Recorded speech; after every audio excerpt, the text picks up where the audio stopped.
I, 34F, have been married to James, 36M, for 12 years. We have a daughter Helen, 10F. My story goes back to when I lost my parents in a car accident at 18. My brother Robert, 32M, was only 16 then. With no close relatives willing to take us in, I became his legal guardian. I dropped out of college where I had just started my freshman year and took 2 jobs, one at a diner during the day and another at a convenience store at night. We struggled, but I made sure Robert finished high school and even went to college. Robert has always been protective of me, probably because he saw how much I sacrificed for him. I practically lived on coffee and 4 hours of sleep for years to make sure he had everything he needed. He would try to help by doing odd jobs after school, but I wanted him to focus on his studies. I met James when I was 22 at the diner where I still worked. He was a regular customer, always ordering the same breakfast, black coffee and blueberry pancakes. He was a junior associate at a prestigious law firm, charming and successful. He would leave generous tips and always had a kind word for everyone. After 2 months of daily visits, he finally asked me out. Robert was instantly suspicious when I introduced them. James seemed perfect, too perfect, according to Robert. He pointed out how James would subtly put down my job, suggesting I could do better if I went back to school. But James would then say he liked me just as I was. Robert said this was manipulative, but I was too smitten to see it. We got married after 2 years of dating. Robert was my man of honor, though he later told me he almost objected during the ceremony. He noticed how James had gradually isolated me from my few friends, always finding subtle faults with them. But I defended James, saying he was just looking out for me. The early years of marriage were good. James encouraged me to take a part-time office job at his law firm, though he was clear he didn't want me going back to college. He said one career-focused person in the family was enough. When Helen was born, he insisted I quit to be a full-time mom. I agreed, thinking it was best for our daughter. Over the years, Robert maintained a close relationship with Helen and me, but kept his distance from James. He would take Helen out every weekend, teaching her to ride a bike, helping with her math homework, and being the fun uncle she adored. James would make passive-aggressive comments about Robert trying to play dad, but never directly confronted him. Last month, Robert's behavior changed. He started calling more frequently, asking detailed questions about James' schedule. He wanted to know if James really worked late every Thursday and Friday, if he actually had weekend conferences, and if I ever checked his credit card statements. I found his questions odd but assumed he was being overprotective as usual. James had been working longer hours at his firm, saying they had a major corporate case. He would come home late smelling of cologne, which he explained was from client meetings at upscale restaurants. I noticed new charges at high-end stores on our credit card, but he said they were gifts for clients. I trusted him completely. On Christmas Day, we hosted dinner at our house. Robert arrived early to help me cook, though he seemed tense. James texted that he had to stop by the office first to handle an emergency. When he finally arrived 3 hours late, Robert was already agitated. As James walked in wearing a new suit I had never seen, Robert confronted him in front of everyone, my in-laws, Helen, and some close family friends. He pulled out his phone and showed us dozens of pictures. James entering a hotel with a young woman. James kissing her in his car. James shopping with her at the same stores where he claimed to buy client gifts. Robert explained that his college friend had seen James with this woman multiple times at restaurants across town. Concerned, Robert hired a private investigator who tracked James for a month, documenting his affair in detail. James tried denying it at first, claiming the woman was a client. But when Robert played an audio recording of them in the hotel lobby clearly being intimate, James' facade cracked. He admitted to a 6-month affair with his colleague Angela, but claimed it meant nothing. Helen, who had been quietly watching everything unfold, burst into tears and ran to her room. I stood frozen, unable to process what was happening. Robert lost control and punched James, knocking him into our Christmas tree. My father-in-law tried to restrain Robert while my mother-in-law started screaming that I needed to control my violent brother. My in-laws quickly shifted to damage control mode. They said all successful men occasionally strayed, and I should be mature about it. My mother-in-law reminded me how lucky I was that James had married a waitress with no degree and given me a good life. She said I owed it to Helen to keep our family together. This enraged Robert further. He revealed that James had done this before. 3 years ago, Robert had suspected James was having an affair with another lawyer at his firm, but couldn't prove it. He had seen them together multiple times, but James always had excuses. When Robert tried to tell me then, James convinced me my brother was jealous of our success and trying to cause problems. James kept apologizing, saying Angela meant nothing and he would end it immediately. He blamed work stress, Said he felt neglected because I focused too much on Helen, then switched to saying he would do anything to save our marriage. His parents nodded along, telling me to think of how divorce would hurt Helen. I looked at my daughter's Christmas presents still unopened under the fallen tree, at the family dinner getting cold on the table, at my husband's lipstick-stained collar he hadn't noticed, and felt my whole world crumbling. I asked everyone to leave, including James. He tried to argue but Robert stepped between us, and James finally left with his parents.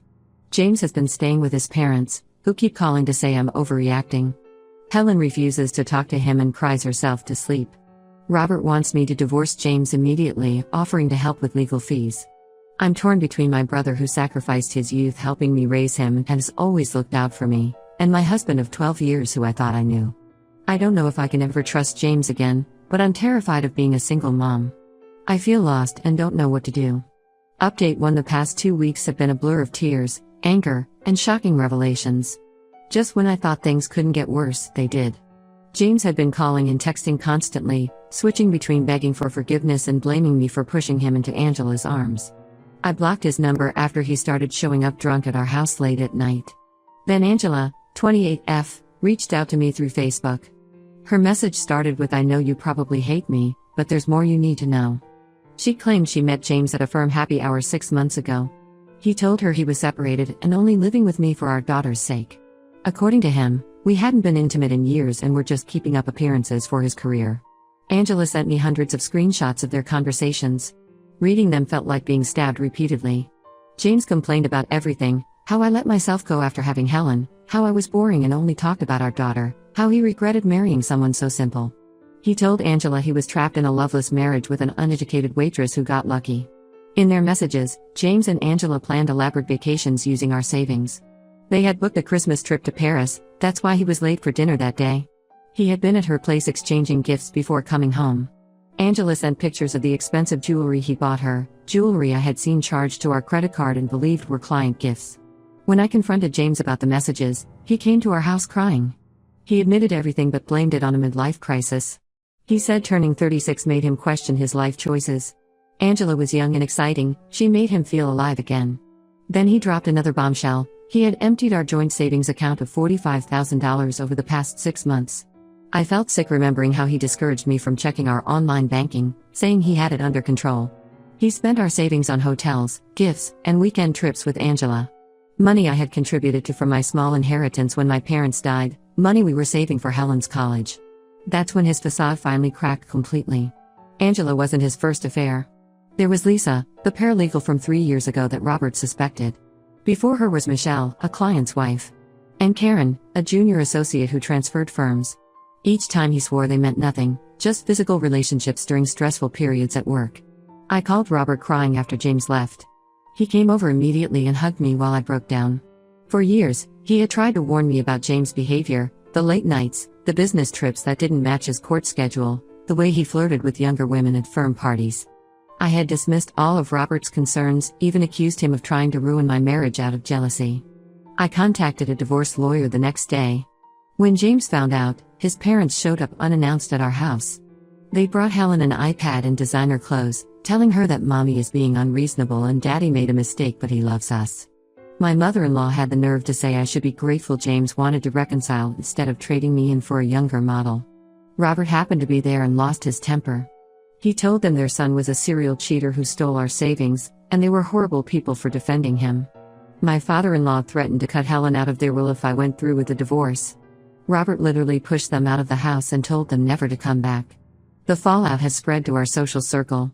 Most of our friends are from James' firm or his parents' country club. They're taking his side, saying marriage requires forgiveness and I'm being vindictive. One couple we've known for years told me that all men cheat and I should focus on why James strayed instead of playing the victim. Only Robert and my 2 closest friends from my waitressing days are supporting me. They've been taking turns staying with us since James still tries to show up unannounced. Helen is struggling badly. She overheard enough on Christmas to understand her father betrayed us, but she's too young to process it all. She's started having nightmares and her grades are dropping. I found her crying over old family photos yesterday. I enrolled her in therapy using Robert's insurance since James canceled our family coverage when I refused to let him move back home. The therapist says Helen feels abandoned and betrayed, not just by James but by her grandparents who are trying to buy her loyalty. Angela keeps messaging me with more details about their affair. Apparently, James told everyone at his firm that we were separated, which explains why no one ever warned me. He took her to firm events and client dinners, parading her around while I sat at home thinking he was working late. She claims she's telling me everything because she feels guilty, but I think she's just angry he won't leave me for her like he promised. I don't know how I'll manage financially. I haven't worked in 10 years and have no degree. Robert offered to help with bills until I get back on my feet, but I hate depending on my little brother again after all these years.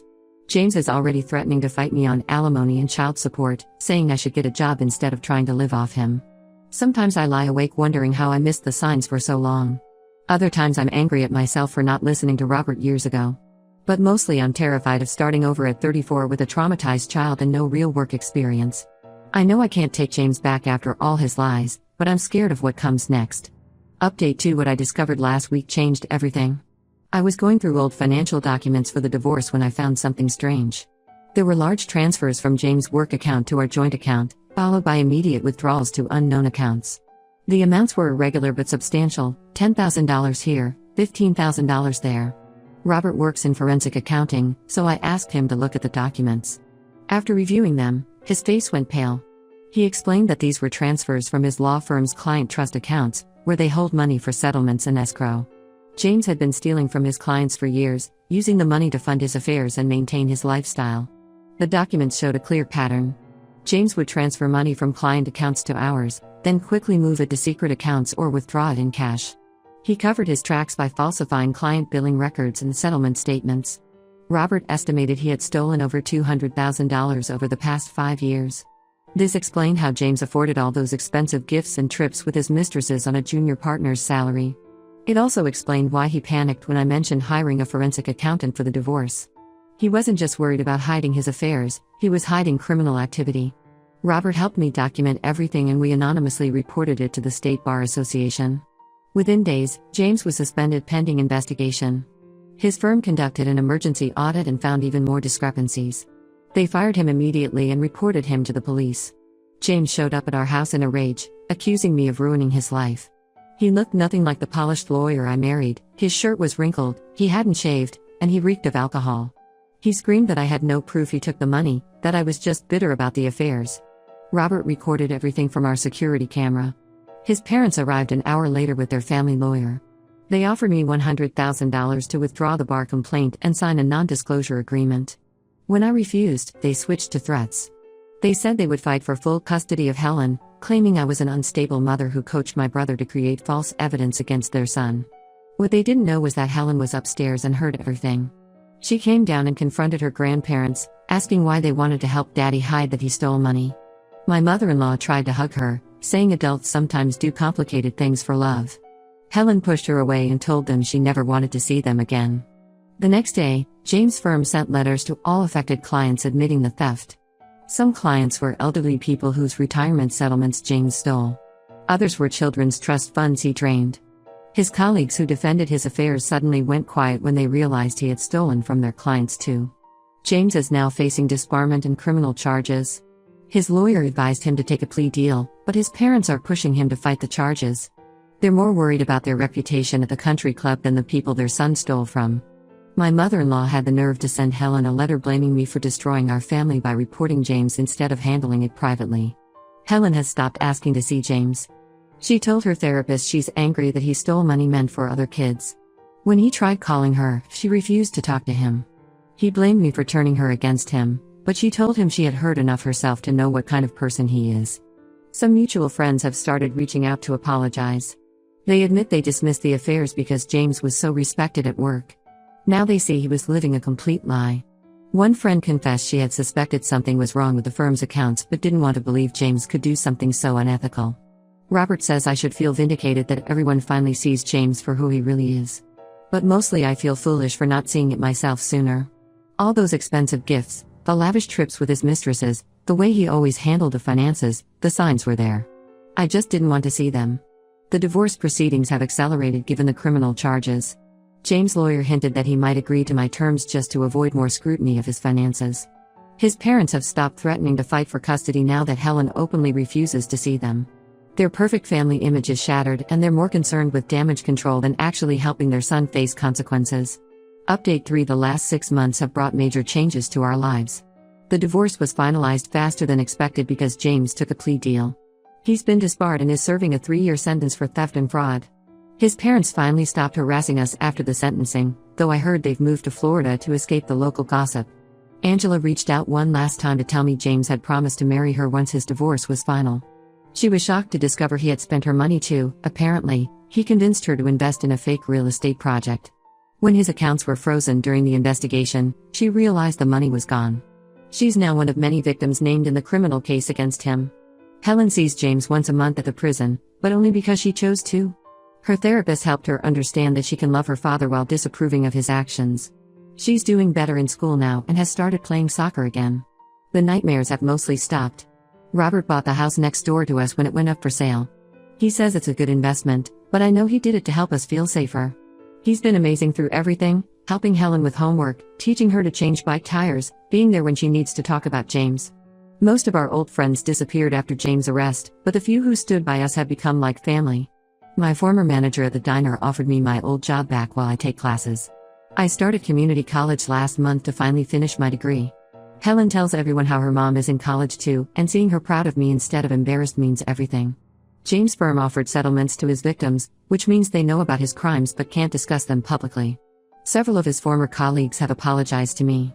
One partner admitted they had concerns about James' expense reports for years but looked the other way because he brought in big clients.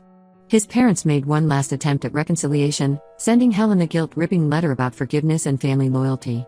She wrote back telling them real family doesn't help cover up crimes or try to blame innocent people. I've never been prouder of her strength.